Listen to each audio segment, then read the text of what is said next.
Chapter 2. A Midnight Scare. Boy, that woman gave me the creeps. Chet shuddered as the car ground up the hill in low gear. Relax, Joe told him. You said yourself that people don't believe in that hex stuff anymore. I dunno. Around here they might, Chet continued in a worried voice. All these thick woods and hardly any houses. Do you suppose she's just making it up? After all, somebody, or something, must have taken Bobby's dog. Joe chuckled. That's how these stories get started, he explained unconcernedly. Something mysterious happens, and instead of looking for a sensible explanation, superstitious people just think of spells and witches right away. I don't know, Frank put in thoughtfully. There's the screaming, Joe. Miss Thompson wouldn't have told us about it if she hadn't heard it herself. A freshly painted RFD mailbox with the name T. Maguire carefully printed on it was the first thing the boys saw when they reached the top of the hill. Beyond the small grassy clearing, both sides were bordered by woods, made up of thickly leaved hardwoods and darker hemlock and spruce trees. A neat rustic cabin, built of stripped logs and chinked with white mortar, stood to their right. The polished headlights and radiator of an old model automobile peeped up from behind the little building. That's Captain Maguire's car, all right, Joe laughed. It's 15 years old, but he keeps it looking like new, just the way the last I saw it. The Hardys and Chet found, to their astonishment, that just beyond the rear of the house, the ground dropped off into space. The lush grass gave way to smooth gray rock that fell steeply and disappeared in a tangle of woods. A deep cup-shaped valley was below. For miles the lip of rock curved around the huge circle, like the rim of a great bowl, broken here and there by a strip of green indicating a trail into the valley. This must be Black Hollow, Frank said quietly. Funny, even the trees down there look black, even though it's still daylight. Well, what do you say we get settled? Joe suggested cheerfully. Strange that Captain Maguire hasn't come out to meet us yet. Oh, Captain Maguire! He shouted toward the cabin.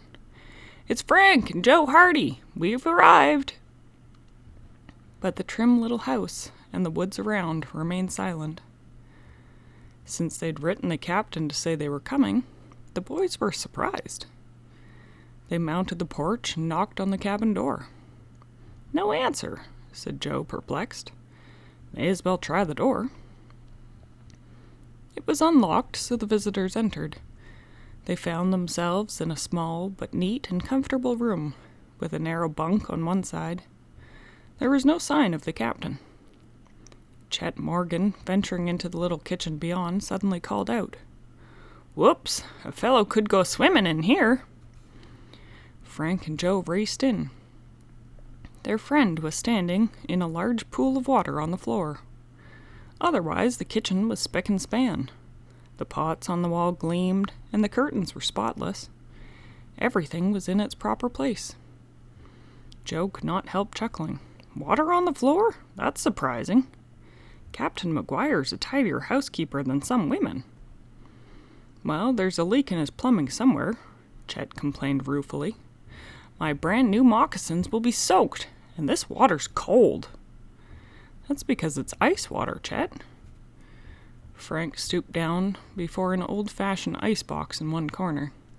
He drew from underneath it a basin so full that the water was constantly overflowing to add to the pool on the floor. Chet grinned. An old-time refrigerator, Frank explained briefly. The cake of ice inside melts, and the water has to go someplace. Well, I'd drill a hole through the floor. Joe frowned. I wonder why Captain Maguire didn't empty this. He picked up the basin and poured the water in the sink. Frank nodded. It's strange. The captain hates a mess. He'd be sure to come back and empty the icebox's pan, unless something unexpected detained him. The bunk's unmade, too, Joe observed thoughtfully. That's not like him either. Looks to me as if Captain Maguire left in a hurry, Chet summed up. Suddenly apprehensive, the boys hurried out into the clearing again. Striding to the rim of the hollow, Frank cupped his hands and shouted, "Captain Maguire! Captain Maguire!" The boys strained to listen, but no answering sound came up from the dark hollow. Not even an echo. "We'll have to look for him," determined Frank. "He may be nearby, injured. I'll take the woods on this side of the cabin.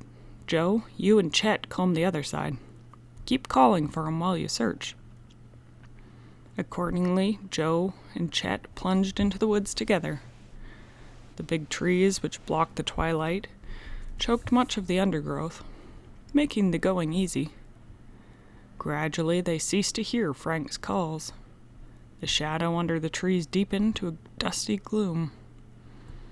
In another half an hour it would be almost dark. "It's almost night," observed Chet. "My stomach tells me it's long after supper time, and we aren't getting anywhere here. Let's go back." When they reached the clearing again, Joe called his brother, and no answer came. "Oh," moaned Chet in despair. "First no Captain Maguire, and now Frank's gone too?" "Hush!" Joe stopped him. "What's that?" By now it was almost fully dark in the clearing, and from the woods came a cracking sound of something moving. "Joe? Chet?"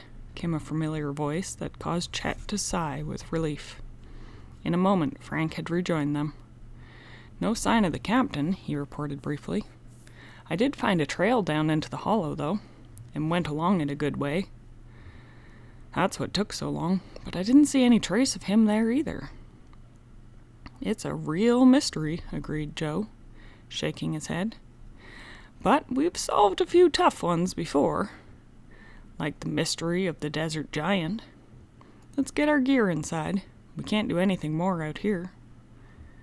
Soon the delicious aroma of frying ham and baked beans filled the tiny cabin, while Chet Morton tucked away a few extra helpings of each. Frank and Joe sat with him at the kitchen table and discussed the Maguire situation. "The door wasn't locked and his car is in the yard," mused Frank. "That leaves a couple of possibilities." "Yes, either somebody else drove him, or he walked," Joe deduced. "Now why would he walk? Perhaps because he was going somewhere his car couldn't go?" "Into the hollow!" Frank exclaimed. "I was thinking of that myself." At this moment Chet Morgan finished his supper. "Look, fellows," he volunteered. "I know how absorbed you two get into mysteries, so I'll wash the dishes while you look for clues. But on one condition." "What's that, Chet?" "You two get me some firewood for the stove." "It's a deal," the brothers laughed, and went outside to the captain's woodpile. They soon returned with armloads of kindling. While Chet worked the hand pump to get some water, the two young detectives started their search for clues. "Here's something," called Joe from the living room. "I believe there's a shotgun or a rifle missing from the captain's gun rack. It has one empty space." Frank had found something he thought was even more significant in the drawer of the kitchen table. "Come here, Joe," he urged.